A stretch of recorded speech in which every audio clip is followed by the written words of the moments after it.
नमस्कार प्रेक्षकांनो, आपण पाहतो आहोत ठरलं तर मगचा 17 एप्रिलचा भाग. आजचा भाग खूप उशिरा आलाय, पण खूप काही दाखवलंय त्यांनी आजच्या भागामध्ये. जसं मधुभाऊंना तन्वीच्या सूटकेसमध्ये सापडला आहे तो लहानपणीचा सायलीचा फोटो, आणि प्रिया घरी दारू पिऊन आली आहे आणि आता अश्विनला हे कळलं. अर्जुन आणि सायलीच्या सुद्धा हे लक्षात आलेलं आहे, पण बघा आता काय कसं होतं पुढे. तर आजचा भाग सुरू होतो. सायली, अर्जुन आणि मधुभाऊ हे प्रियाच्या खोलीत शोधाशोध करताय, आणि आता मधुभाऊंचं लक्ष त्या प्रियाच्या सुटकेसकडे जातं, आणि मधुभाऊ त्या सुटकेसमधल्या अल्बममध्ये एक फोटो असतो त्याकडे मधुभाऊ बघू लागतात. आणि तो फोटो मधुभाऊ बाहेर काढतात.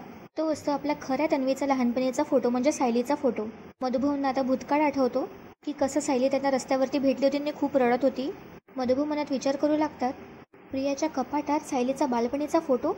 सायलीच्या बाबतीत ही प्रिया काही गडबड तर करत नाही आहे ना, असे ते मनाशी विचार करू लागतात. आणि त्या तन्वीच्या फोटोकडे आणि सायलीकडे बघू लागतात. आता मधुभाऊ काही बोलणार तितक्यात आता जोरात असा आवाज होतो. आता अर्जुन दचकतो आणि तो बोलतो, कोणीतरी आलाय. सगळं जे काही तुम्ही बाहेर काढलं ते जागेवर ठेवा, पटपट आपण बाहेर निघूया. इकडे प्रिया आता घरी आली आहे, तिला पूर्णपणे दारू चढलेली आहे. आता ती पूर्ण मूर्खासारखी वागत असते. एका ग्लासमध्ये पाणी काय घेते आणि एकटीच बडबडत असते, मुठभर दारू, मुठभर दारू. तितक्यात आता तिथे सायली येते आणि बोलते, प्रिया. तिथे आता अर्जुन आणि मधुभाऊ सुद्धा येतात. प्रिया आता त्या ग्लास सोबतच बोलत असते आणि ती म्हणते, गुसभर दारू आहे. तर सगळ्यांचे हे लक्ष देतात. तर सायली प्रियाला विचारते, तू दारू पिऊन आली आहेस का प्रिया? त्यावर आता प्रिया बोलते, हो, फक्त एक गुजभर दारू. सायली आता प्रियाला बोलते, अगं सुभेदारांची सून आहेस तू, तरीही इतकी बेजबाबदार तू कशी वागू शकतेस? त्यावर आता प्रियाला काही कळतच नसतं आणि ती अशी करू लागते. मधुभाऊ आता प्रियाला बोलतात, तू माझी कुठलीच शिकवण कधीच पाळली नाहीस आणि तू या थराला जाशील असं कधी वाटलंच नव्हतं मला. सायली आता प्रियाला विचारते, आणि कुठे होतीस तू, आणि ती कोण माणसं ज्याच्यावरून तू प्यायला आलीस, त्याच्याबरोबर तू पार्टी करून पिऊन आली आहेस? प्रिया आता सायलीला धक्का देते. प्रिया बोलते, तू कोण आहेस मला विचारणारी, चल. अर्जुन आता सायलीला बोलतो, जाऊ दे आपण वर जाऊया, हिला जो तमाशा करायचा ना तो करू दे, ठीक आहे? सायली बोलते, असं कसं? प्रिया आता फ्लावर पॉटकडे हात लावत असते आणि ती एका जागेवरती जाऊन बसते. आता तिथे सायली तिने बोलते, प्रिया, अगं तुला घरच्यांनी या अवस्थेत बघितलं तर काय होईल तुला कळत आहे का? त्यावर आता प्रियाला फुल चढलेली असते, त्यामुळे तिचं काहीच लक्ष नसतं सायलीच्या बोलण्याकडे. त्यावर आता अर्जुन सायलीला बोलतो, बघू द्या सगळ्यांना की त्यांची लाडगी सून कशी वागते आहे ते. त्यावर आता मधुभाऊ बोलतात, पण हिला कसली कुठली लाज आहे, जे काही संस्कार दिले त्याची सगळे वाया गेले याची सतत मला जाणीव होत असते. सायली आता प्रियाला बोलते, प्रिया चल पटकन, मी तुझ्या खोलीत सोडून येते, चल. त्यावर आता अर्जुन बोलतो, का मिसेस सायली, आणि प्रत्येक वेळेस का तुम्हाला याचं बोलणं पाठीशी घालून घ्यायचं असतं? सायली किती समजूतदार असते बघा. सायली आता अर्जुनला बोलते की, अहो पण घरातल्याने बघितलं तर काय होईल तुम्हाला कळतंय का, काय वाटेल त्यांना? त्यावर आता अर्जुन बोलतो, येऊ द्या ना, मी तर म्हणतो आपणच बोलावू सगळ्यांना. मी तर म्हणतो आताच आपण मम्मा, पूर्णाजी, डॅड सगळ्यांनी तर बोलूया आणि दाखवूया ही कशी वागते आहे ही कशी आपण प्रत्येक वेळेस चुकलो तर सगळ्यांना दाखवून कशी तमाशा करते ना. आपण चुकलो तर ही प्रत्येक वेळेस सगळ्यांना दाखवून देते, त्यामुळे आपण आज असंच करूया. त्यावर आता ही प्रिया बोलते, चाय बोलव, मी कोणाच्या बाप्पाला घाबरत नाही. त्यावर आता मधुभाऊ बोलतात, ते तर झालंच ग, तू स्वतःच्या बापालाही घाबरत नाही आहेस. अर्जुन बोलतो, मी आता पूर्ण आजी आणि मम्माला आत्ताच हाक मारून इथे बोलावतो. सायली अर्जुनला थांबवते आणि बोलते, तुम्हाला कळत नाही का, हिला शिक्षा देण्याच्या नादात तुम्ही घरच्यांना त्रास देत आहे. अर्जुन सायलीला म्हणतो, तुम्ही थांबा जरा. तितक्या तिथे अश्विन येतो आणि तो प्रियाची अवस्था बघतो. प्रिया तर अश्विनचा गळा पकडते आणि ती त्याला बोलते, म्हणजे ती त्याच्या खांद्यावरती हात ठेवते आणि बोलते, अश्विन माय डार्लिंग, कुठं होतास तू? अश्विन किती मूर्ख आहे बघा तो. आता प्रियाला बोलतो, तन्वी काय झालंस, बरी आहेस ना तू? त्यावर आता प्रिया बोलते, एकदम ओके. अर्जुन आता अश्विनला बोलतो, दिसते का तुला अश्विन, कशी वागते तुझी बायको, दिसते ना तुला? आता तू बोल हिच्याशी आणि हिला अक्कल दे तूच. अश्विनला आता प्रियाकडे बघून धक्काच बसतो. आता सायली अश्विनला विचारते, अश्विन भाऊजी, प्रिया कुठे होती, कोणाबरोबर होती ती? त्यावर आता अश्विन बोलतो, अगं मी तुझ्या समोरच हॉस्पिटलमधून आलाय, मला कसं माहीत असणार? त्यावर आता सायली बोलते, अहो पण तिला कोणाची संगत लागताय का हे तुम्हाला कळायला नको? अर्जुन आता अश्विनला बोलतो, अश्विन तू जेव्हा मागच्या वेळी दारू पिऊन घरी आलास होता तेव्हा घरच्या सगळ्यांना किती त्रास झाला होता हे तुला आठवत आहे का? आता अश्विनला हे सगळं आठवत असतं. एका पोरीच्या नादात त्याने दारू प्यायली असते आणि खूप तमाशा केला असतो, तेव्हा प्रतापने सुद्धा त्याच्या कानाखाली मारली असते. अर्जुन पुढे अश्विनला बोलतो, चल तुझ्याकडे तेव्हा कारण सुद्धा होतं, पण ही नुसतं एन्जॉय करते, ही बघ हिच्याकडे. इकडे आता प्रिया भानावर नसते, ती एन्जॉय, घुसभर दारू, एन्जॉय अशी सारखी बडबड करत असते. अश्विन, तन्वी असा तिला आवाज मारून हाक मारत असतो. सायली आता अश्विनला बोलते, अश्विन भाऊजी आता तरी तुम्ही नीट विचार करा, हिने तुमच्यापासून खूप गोष्टी लपवल्या आहे, कारण हिचा खोटेपणा जसा जसा तुमच्या समोर येत जाणार ना तसा तसा तुम्हाला आणखी त्रास होणार. आता त्यावर मधुभाऊ सुद्धा अश्विनला बोलतात, सुभेदारांची सून झाल्यावर जी आपसूक जबाबदारी येते ना त्याची प्रियाला अजिबात कल्पना नाही आहे ना, कोणाची कदर येईल, कोणाच्याच मनाची हिला कदर नाही ना, कोणाला दुखावल्या जाण्याची हिला भीती नाही आहे. अर्जुन आता बोलतो, खरं तर मीच सगळ्यांना सांगणार होतो, पण अश्विन आता ते काम तू कर. पूर्णाजी, मम्मा, डॅड सगळ्यांना बोलाव, त्यांनाही बघू दे ना, हिला डोक्यावर घेऊन नाचतात ना ती लोक, त्यांनाही बघू दे हिचं खरं रूप, बोलाव. अश्विन आता विचार करू लागतो आणि तो बोलतो, मी कोणालाही बोलावणार नाही आहे. अर्जुन आता विचारातच पडतो. अश्विन पुढे प्रियाची बाजू घेत बोलतो की, आणि तू सुद्धा हे प्रकरण वाढवू नकोस. आता खरं तर इथे अश्विनचं खूप चुकलं आहे. याला दिसत असून सुद्धा हा वेड्यासारखा वागतो इथे. आणि नुसतं आंधळेपणाची पट्टीच घातली आहे तन्वीच्या नावाची. हे बघून आता अर्जुन सुद्धा वैतागतो आणि तो बोलतो, ऑफकोर्स एक गोष्ट तर मी विसरलोच होतो, तर घरचे सगळे कितीही चिडलेत नाही याच्यावर तरीही परत सगळ्यांना मनवणारच आणि परत खोटं बोलून सगळ्यांना फसवणार. आता त्यावर अश्विन बोलतो, बस हा दादा, मी तुझं रिस्पेक्ट करतो ना, म्हणून मी तुझं इतकं बोलणं आजपर्यंत ऐकून घेतलं. तिची फक्त एक चूक झाली म्हणून इतकं बोलण्याची गरज नाही आहे. माझी बायको आहे ती आणि तिचा तोल गेला तर तिला सावरणं ही माझी जबाबदारी आहे. असं डोळे वटारूनच अश्विन अर्जुनला म्हणत असतो. सायली आता अश्विनला बोलते, अहो अश्विन भाऊजी, आयुष्यात तिचा तोल गेला तर तुम्ही तिला सावराल हे मान्य आहे मला, पण तरीही ही अशी बेजबाबदार वागली तरी तुम्ही तिची कान उघडणी नाही करणार आहात का? तिकडे आता प्रिया बडबडते, कान उघड अश्विन, कान उघड माझे, अश्विन कान उघड. आता हा तमाशा बघून अर्जुन बोलतो, बघ बघ अश्विन तिच्याकडे, तिला तर कुठल्याच गोष्टीची लाजच नाही आहे. प्रिया आता हसू लागते. त्यावर आता अर्जुन बोलतो, अरे पण तू पण सोडली आहेस का अश्विन? सायली आता बोलते, अश्विन भाऊजी मला मान्य आहे की नवऱ्या बायकोचं नातं हे विश्वासावरच असतं, पण तोच विश्वास दोन्ही बाजूने असायला हवा. इथे तर काय फक्त तुम्हीच तिच्यावर विश्वास करताय आणि ती त्या विश्वासाचा गैरफायदा घेते आहे. त्यावर आता हा मूर्ख अश्विन बोलतो, वा तन्वीला तिची बाजू मांडता येत नाही म्हणून तुम्ही वाटेल ते बोलणार का तिला? आता मधुभाऊ बोलतात, ही दोघं खरं बोलतायत.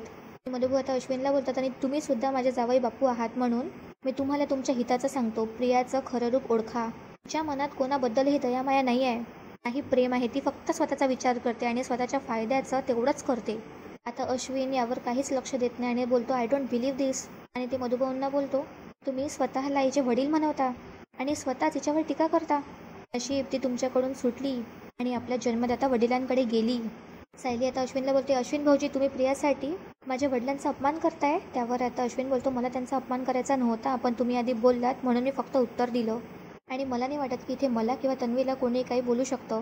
आणि तो अर्जुनला बोलतो, तुम्हाला तो मॉरल राईटच नाही आहे दादा, कारण तुम्ही याआधी तो मॅथेरॅनला गमावला आहे. तर प्रिया बोलते, मॅथेरॅन? पुढे आता अश्विन बोलतो, आठवत आहे ना? आता सायली आणि अर्जुन विचारच करू लागतात. पुढे आता अश्विन बोलतो, अच्छा विसरलात का तुम्ही? हरकत नाही, मी आठवण करून देतो.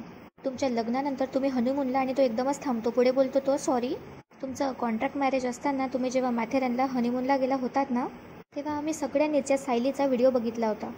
पुढे अश्विन बोलतो, आता तन्वीची जशी अवस्था आहे ना सेम तशी त्या व्हिडिओमध्ये इची होती. तर तो अर्जुनला सांगत असतो. पुढे आता अश्विन बोलतो, आणि किमान 60-70 लोकांसाठी तो शो फ्री होता. त्यावर आता अर्जुन चिडत बोलतो, अश्विन तेव्हा माझ्या बायकोच्या ड्रिंकमध्ये कोणीतरी दारू मिसळली होती. त्यावर आता अश्विन बोलतो, मग तशीच अवस्था यावेळी तन्वीची असू शकते असं तुला वाटत नाही का? आणि तन्वीच्या बाबतीत सुद्धा तेच झालं नसेल कशावरून? तुम्हाला आठवत आहे का मॅथेरॅनच्या वेळी प्रियाने सायलीच्या ड्रिंकमध्ये दारू मिसळलेली असते असं. पुढे आता अश्विन अर्जुनला बोलतो, दादा जेव्हा तू म्हणालास जेव्हा तुझी बायको निर्दोष आहे आणि ती मुद्दाम दारू प्यायली नाही आहे, तिच्या नकळत कोणीतरी तिला दारू पाजले, त्यावर आम्ही विश्वास ठेवला ना सगळ्यांनी, मग आता माझंसुद्धा ऐक, माझासुद्धा तन्वीवर पूर्ण विश्वास आहे आणि सुभेदारांच्या घराला काही शोभणार नाही असं ती काहीही वागणार नाही हे मला माहिती आहे आणि मला याची खात्री आहे. कोणाला तिची गंमत करायची होती म्हणून नक्कीच कोणीतरी तिच्या ग्लासमध्ये दारू टाकली असणार आहे. आणि इकडे प्रियासारखी बडबडच करत असते. पुढे आता अश्विन बोलतो, आणि ती सध्या शुद्धीवर नाही आहे म्हणून तिची बाजू मांडण्याची तुम्ही तिला एक संधीसुद्धा देत नाही आहात. अर्जुन जीव तोडू सांगत असतो, अरे तिला संधी दिली ना तरीही ती खोटंच बोलणार आहे. कसं कळत नाही रे अश्विन तुला तिचं खरं रूप का दिसत नाही यार? त्यावर आता अश्विन बोलतो, माझ्या बायकोचं तर माहीत नाही, पण तुझी मात्र रोजच खूप नवीन नवीन वेगळी रूपं दिसतात आणि ती बघत राहणार मला जराही इंटरेस्ट नाही आहे. सायली आता अश्विनला बोलते, अश्विन भाऊजी तुमच्या भल्याचं नसेल असं आम्ही तुम्हाला का सांगू? त्यावर आता अश्विन बोलतो, हो का, पण हल्ली तुम्ही तेच करताय. आणि आता अश्विन प्रियाला बोलतो, चल तन्वी, यांची जर तुझ्याबद्दलची मतं आपण इथे ऐकत बसलो ना तर ते रात्रभर चालू राहील, चल. तर आता प्रिया अश्विनला अशी करत असते. पुढे आता अश्विन अर्जुनला बोलतो, आणि हो दादा, आम्ही इथून गेलो की सगळ्यांना हाका मारून गोळा करू नकोस. आणि काय आहे ना, तन्वी तुझी वहिनी आहे हे तुझ्या लक्षात असू दे आणि आता जे काही घडलं ते आपल्यातच असू दे, ठीक आहे? असं म्हणत अश्विन आता प्रियाला रूममध्ये घेऊन जातो. प्रिया त्याला विचारत असते, कुठे कुठे? अश्विन बोलत असतो, अरे रूममध्ये जायचं आपल्याला, चल. आणि तो तिला तिथून घेऊन जातो. बडबडतच जात असते तिथून. पण बघा आता इथे अश्विनचं किती चुकलं. एक लहान भाऊ म्हणून सुद्धा मला एक असं सांगावंसं वाटलं की जेव्हा सायलीकडून थोडी जरी का चूक होते तेव्हा ही किती तमाशा करत असते घरात. आणि आता अश्विन स्वतःहून सांगतो की कोणाला सांगू नकोस, आपल्यातच राहू दे गोष्ट, आणि तिच्यावर पडदा टाकतो. असं तो आता गेल्यावरती अर्जुन बोलतो, कोणी प्रेमात इतकं आंधळं कसं असू शकतं? मला तन्वीचा राग येतो, त्यापेक्षा जास्त मला अश्विनची काळजी वाटते. त्यावर आता सायली बोलते, प्रियामुळे अश्विन भाऊजी नक्कीच कधी ना कधी दुखावले जाणार, मला याचीच भीती वाटते आहे. पण आता आपण हा विषय नको वाढवायला आणि निदान अश्विन भाऊजी म्हणतायत म्हणून निदान कुणाला तरी नको सांगायला आपण हे. आता अर्जुनला खूपच हेल्पलेस असं फील होतं. त्याला वाटत असतं की नेहमी आपणच का असं सहन करायचं. सायली मधुभाऊला बोलते की मधुभाऊ, आपण नेहमीच प्रियाचं हे असं वागणं सहन करत आलो आहे, त्यामुळे याच वेळेस आपण सुद्धा हेच करू. पुढे सायली बोलते कारण आपण तिची तक्रार करायची, तिने पुन्हा खोटं बोलायचं, पुन्हा तिने सगळ्यांना त्रास देण्यासाठी काहीतरी नवीन प्लॅन करायचा, हे चक्र नेहमी सुरूच असणार आहे मधुभाऊ. पुढे मधुभाऊ आता सायलीला बोलतात तसा हे तक्रारीचा उपयोग हा केव्हा असतो, माणूस सुधारणार असेल तेव्हाच ना. सायली आता मधुभाऊंच्या बोलण्याशी सहमत असते आणि ती बोलते ठीक आहे मधुभाऊ जा, तुम्ही झोपून जा थोड्या वेळ आणि काळजी नका करू. पण आता मधुभाऊच्या डोक्यात नेहमी हेच विचार सुरू असतो की त्यांनी प्रियाच्या खोलीत सायलीचा बालपणचा फोटो बघितलेला असतो. आता ते मनात विचार करू लागतात प्रियाने जे केलं त्यात सावला त्या फोटोबद्दल सांगायचं राहूनच गेलं, पण आता नकोच, तो फोटो हिला दाखवूनच बोललेलं बरं, म्हणजे काही शंका राहणार नाही. मधुभाऊ आता तिथे विचार करू लागतात. अर्जुन आता मधुभाऊला विचार करताना बघून बोलतो मधुभाऊ तुम्ही कसला विचार करताय. त्यावर आता मधुभाऊ बोलतात नाही काही नाही. पुढे आता अर्जुन मधुभाऊला बोलतो आराम करा तुम्ही. मधुभाऊ हो म्हणत आपल्या खोलीत चालले जातात. तिकडे आता अर्जुन सुद्धा सायलीकडे बघत राहतो. मधुभाऊ आता आपल्या खोलीत तर येतात पण त्यांच्या डोक्यात नेहमी तोच विचार सुरू असतो. सतत त्यांच्या डोक्यात विचार फिरत असतात आणि ते आता स्वतःशी बोलतात प्रियाकडे साऊचा लहानपणीचा फोटो होता पण तो का असेल, तिने का घेतला असेल तो फोटो. इकडे आता दुसरा दिवस उजाडतो आणि आता चैतन्य अर्जुनच्या रूममध्ये असतो आणि ते काहीतरी केसबद्दल डिस्कस करत असतात. चैतन्य अर्जुनला बोलत असतो अर्जुन आपल्याला थिएटरमध्ये जे पुरावे मिळालेत ना त्याचा आपल्याला खूप उपयोग होणार. त्यावर आता अर्जुन बोलतो आपल्या हातात आणखीन काही स्ट्रॉंग पुरावे आहेत. साक्षी ज्या बुटीकमधून शॉपिंग करायची त्या बुटीकचं व्हिजिटिंग कार्ड आपल्याला सापडलं आहे. शिवाय त्या बुटीकमधून साक्षीच्या नावाचे बिलसुद्धा आपल्याला सापडले आहेत. आता त्यावर चैतन्य बोलतो पण हे पुरावे तू अजून कोर्टात सादर केले नाही आहेस. पुढे त्यावर आता अर्जुन बोलतो की पण हे पुरावे मी सादर करणार सुद्धा नाही आहे कारण बाय इटसेल्फच हे प्रूव्ह होत नाही की साक्षी त्या रात्री आश्रमात होती. ते पुरावे आपण नंतरच कोर्टात सादर करूया. त्यावर आता चैतन्य बोलतो आणि हे पुरावे आपल्याकडे जरी असले आणि आपल्याला जर का हे प्रूव्ह करता आलं की साक्षी खुनाच्या रात्री आश्रमात होती तरी हे खून तिनेच केलं आहे, हे प्रूव्ह करणं ही नेक्स्ट पायरी असणार आहे. त्यावर आता अर्जुन बोलतो की राईट, सध्या आपला फोकस की साक्षी त्या रात्री आश्रमातच होती हे प्रूव्ह करणं आहे. त्यासाठी आपल्या हातात जे काही छोटे छोटे पुरावे आहेत ते एकमेकांशी कनेक्ट करून त्याचा एक कॉन्क्रीट पिक्चर कोर्टामध्ये आपण सादर करायला पाहिजे. तोपर्यंत दामिनीने जो कोर्टात वेळ मागून घेतला आहे ना त्यामध्ये साक्षी 2 तासात कुठे होती त्याबद्दल ती स्टोरी क्रिएट करायचा प्रयत्न करेल. आणि त्यावर आता चैतन्य बोलतो आणि तिच्या ह्या अशा खोट्या स्टोरीची ती असे पुरावे उभे करेल ना ते आपल्याला अजिबात हलवता येणार नाही. तिकडे आता प्रिया महाराणी झोपेतून उठली आणि तिला आता कळलंय सगळं, तिचं डोकं दुखत असतं आणि तिथे सध्या कोणीच नसतं. ती स्वतःशी बोलत असते अरे माझं डोकं दुखत आहे खूप, डोळेसुद्धा माझे नीट उघडत नाही आहे, काय होत आहे मला. आणि ती काल रात्रीबद्दल आठवण्याचा प्रयत्न करत असते. ती स्वतःशी बोलते काय घडलं काल नेमकं, ती आता आठवण्याचा प्रयत्न करत असते. ती बोलत असते की मला काहीतरी अंधुक आठवत आहे, मी पार्टीतून काय. तिथे अश्विन येतो आणि आता प्रियाला विचारतो काय तन्वी तुला कसं वाटतंय. तर आता नेहमीप्रमाणे प्रिया आपली नाटकं सुरू करते आणि बोलते अश्विन मला असं वाटतंय रे की मी आता आजारी पडणार आहे, मला ना कसं तरीच होत आहे अरे. त्यावर आता अश्विन बोलतो याला हँगओव्हर म्हणतात. आता अश्विनच्या तोंडातून हे ऐकून प्रिया अश्विनकडे बघू लागते आणि तिला आता कळतं की तिने कुठेतरी माती खाल्ली आहे. आता अश्विनला विचारते हँगओव्हर. अश्विन प्रियासाठी निंबू पाणी घेऊन येत असतो आणि तो बोलतो हे घे निंबू पाणी पिऊन घे तुला बरं वाटेल. इकडे प्रिया परत आपली नाटकं सुरू करते आणि बोलते अश्विन अरे काल रात्री काय घडलं मला काहीच आठवत नाही अरे.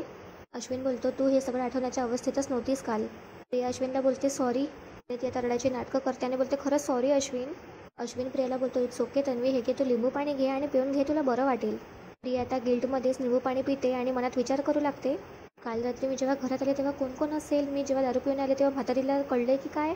आणि ती आता अश्विनला विचारू लागते अश्विन अरे मी तुला खरं खरं सांगते मला काहीच आठवत नाही आहे काल रात्री काय घडलं ते. मला फक्त इतकं आठवतं आहे की मी संध्याकाळी बाहेर पडले ना तेव्हा अचानक मला माझ्या मैत्रिणी भेटल्या आणि मी त्यांना लग्नात बोलावलं नाही ना म्हणून त्या चिडल्या होत्या. त्या म्हणू लागल्या की आम्हाला पार्टी हवी आहे म्हणून मी त्यांना जेवायला बाहेर घेऊन गेले आणि तिथे मी फक्त ज्यूस प्यायले रे.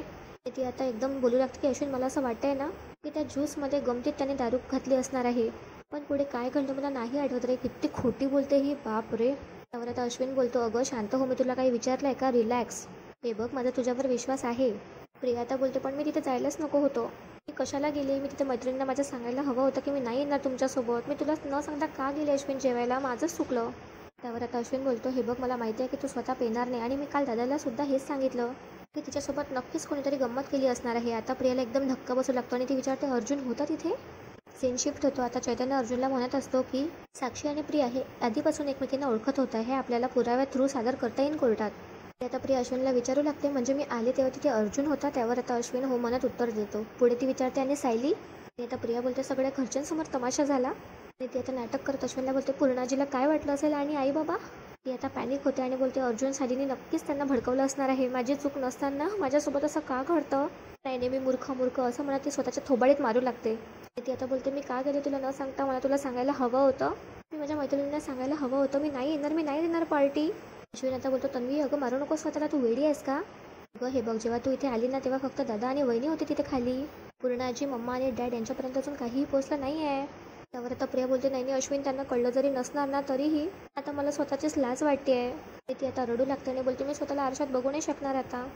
अश्विन प्रियाला जवळ घेतो आणि तो तिला सिंपती देत आता शांत करत असतो. ऑफकोर्स सिंपतीसाठीच तर ती नाटक करते आहे एवढं. पुढे आता अश्विन बोलतो, अगं तू स्वतःला दोष देऊ नकोस. हे बघ, हे सगळं तू मुद्दाम केलं नाही हे मला माहिती आहे. मग तू स्वतःला काय इतका त्रास करून घेते आहेस? तू शांत हो बरं. हे बघ, लास्ट टाईम माथेरानला दादाबाईंनी गेले होते तेव्हा काय घडलं ते आपल्याला माहीत आहे ना. त्याचा व्हिडिओसुद्धा होता ना आपल्याकडे, बघितला ना आपण. मग आता रडायची थांबव बघ, तू जा फ्रेश हो. आणि आता अश्विन प्रियाला बोलतो, परत असं काही होणार नाही याची काळजी घे, कारण पुढच्या वेळेला मी सगळ्यांना समजवण्यापासून कळण्यापासून थांबू शकेल की नाही हे मला माहिती नाही. आता प्रिया मनात विचार करू लागते की किती मोठी माती खाल्ली आहे तिने. इकडे आता सायली आणि विमल किचनमध्ये असतात. त्यावर आता विमल सायलीला विचारते, सायली ताई, अहो तुम्ही इतक्या हलक्या हाताने मळताय तर तुम्हाला जास्त वेळ नाही लागणार का? त्यावर आता सायली बोलते की नाही, उलट मला कुसुमताई सांगते की थालीपीठ जितक्या हलक्या हाताने आपण मळू ना तितकं ते हलकं होतं. दोघी जणी आता नाश्ता बनवत असतात सगळ्यांसाठी. प्रताप आता विचारतो, विमल नाश्त्यासाठी काय केलंय? भूक लागली आहे आम्हाला. त्यावर आता विमल बोलते, सायली ताईंनी सगळ्यांसाठी गरमागरम थालीपीठं बनवली आहेत, सगळ्यांना आवडतात ना म्हणून. त्यावर आता कल्पना सुद्धा तिथे बसलेली असते, ती काहीच लक्ष देत नाही. त्याच्यावर प्रताप सुद्धा लक्ष देत नाही. सायली आता कल्पनाजवळ येते आणि तिला विचारते, आई पूर्णाजी कुठे आहे?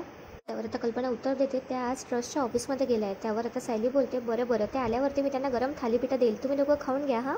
त्यावर आता काही नाही बोलत हे दोघं जण. आधी प्रताप आता कल्पनाला विचारतो, कल्पना तन्वी कुठे आहे गं? ते दोघे अजून उठले नाहीत का? त्यावर आता कल्पना बोलते, काय माहिती, पण आज अश्विन सुद्धा घरीच आहे. एव्हानंतर त्याची हॉस्पिटलमध्ये जायची गडबड सुरू असते. त्यावर आता विमल सांगते, वहिनी अहो मी सकाळी स्वयंपाकघरात आले होते ना तेव्हा अश्विन भाऊजी इथेच होते आणि मग लागलेच ते त्यांच्या रूममध्ये निघून गेले. विमल बोलते, आणि हो मी तन्वी त्यांना सकाळपासून बघितलंच नाही आहे. मला आता सायलीला विचारते, सायली ताई तुम्हाला दिसल्यात का त्या? त्यावर आता सायली नाही असं उत्तर देते. आता तिथून थोड्याच वेळात अश्विन आणि प्रिया तिथे येतात आणि ते सगळ्यांना गुड मॉर्निंग म्हणतात. त्यावर आता प्रताप बोलतो, काय रे तुला इतका वेळ कसा झाला अश्विन? आता कल्पना सुद्धा विचारते, हे काय तुम्ही दोघं तर आज निवांत आहात? कल्पना अश्विनला विचारते, काय रे तुला जायचं नाही एका हॉस्पिटलला? अश्विन उत्तर देत बोलतो, जायचं आहे ना, पण काय झालं ते काल रात्री मी उशिरा आलो आहे घरी, तर तन्वी वाट बघत माझी जागी होती. मग काय आम्ही गप्पा मारत बसलो तर आम्हाला झोपायला थोडा उशीर झाला. आता तो हे सगळं खोटं बोलत असतो सगळ्यांशी. पुढे आता तो अजून खोटं बोलतो आणि सांगतो, तरी तन्वी सकाळी उठून म्हणत होती की ती रोजच्यासारखी उठेल आणि रांगोळी काढेल, पण मीच तिला म्हटलं की राहू दे, अगं तू माझ्यासाठी जागी होतीस म्हणून थोडा आराम कर आणि पूर्ण झोप झाल्यावरच उठ. त्यावर आता प्रताप बोलतो, शाब्बास, अशीच एकमेकांची तुम्ही काळजी घ्यायची. तिथे आता सायली दोघांसाठीही नाश्ता घेऊन येते, पण प्रिया आता सायलीच्या नजरेशी नजरच नाही मिळू शकत आणि तिलाच तिचा गिल्ट वाटत असतो. आता ह्या अश्विन आणि प्रियाची डेट काढत कल्पना बोलते, तुमची जोडी अशीच राहू द्या. ती आता प्रियाला बोलते, का गं तन्वी, आपण आज मंदिरात जाऊन येऊ का? कल्पना पुढे बोलते, नाही काय ना, तुमचं लग्न झाल्यापासून देवदर्शन नाही झालेलं ना. शिवाय पुन्हाही पण सांगत होत्या की तुम्हाला घेऊन मंदिरात जायला हवं. त्यावर आता प्रिया बोलते, हो चालेल ना, तसंही तुमच्या दोघींच्या मनात आलाय तर मी का नाही म्हणणार आहे का? आणि ती हसू लागते. तर सायली मनात विचार करू लागते, ही किती दाखवेगिरी करत असते. पुढे आता कल्पना अश्विनला बोलते, आणि अश्विन तू सुद्धा लवकर घरी ये संध्याकाळी, आणि समजा जर का तुला इमर्जन्सी आली तर आजच्या दिवस दुसऱ्या डॉक्टरला सांग हँडल करायला. प्रताप आता मजाक घेत बोलतो, अश्विन तू डॉक्टरांना सांग की माझ्या घरी खूप मोठी इमर्जन्सी आली आहे, तर मी वेळेवर घरी परत आलो नाही तर माझी आई सगळ्यांवर भडकेल आणि ती सगळ्यात मोठी इमर्जन्सी असेल. त्यावर आता सगळेच हसू लागतात. इकडे अर्जुन आणि चैतन्य डिस्कस करतच असतात आपल्या रूममध्ये. अर्जुन चैतन्यला बोलतो की जरी महिपत आणि साक्षीने पुरावे क्रिएट केले तरी त्यामध्ये लूपहोल्स होती, म्हणून आपल्याला ते लवकरच लक्षात आली. पण दामिनी जे पुरावे क्रिएट करील ना त्यात एकही लूपहोल्स नसतील आणि आपल्याला ते असं होऊ द्यायचं नाही आहे. चैतन्य आता त्यावर बोलतो, पण अर्जुन एक गोष्ट चांगली झाली की आपल्याला आता मधुभाऊंशी व्यवस्थित बोलता येणार आहे. आपण काही दिवस आधी हे करू शकत नव्हतो, पण आता त्या रात्री बद्दल पाहिजे ते डिटेल्स आपण परत त्यांना विचारू शकतो आणि डिस्कस करू शकतो. त्यावर आता अर्जुन बोलतो की राईट, पण कुठली तरी इम्पॉर्टंट डिटेल मिस होती असं त्याच्या लक्षात येत असतं. अर्जुन पुढे बोलतो, फक्त एक लिंक चैतन्य, ती जर एक लिंक सापडली ना मग सगळे पुरावे एका चेनमध्ये आपल्याला कोर्टासमोर सादर करता येतील. फक्त एक लिंक. आजचा भाग इथेच संपतो. उद्याच्या भागात आपल्याला पाहायला मिळणार आहे की अश्विन खूप मोठा तमाशा करतो. तो मधुभाऊंवर आळ टाकतो की माझ्या बायकोची मधुभाऊंने उलट तपासणी केली आहे वगैरे. चॅनलचे अपडेट्स मिळवण्यासाठी चॅनलला नक्की सबस्क्राईब करा. एपिसोड्स रोज पाहण्यासाठी चॅनलला सबस्क्राईब करून बेल आयकॉनला नक्की प्रेस करा. धन्यवाद.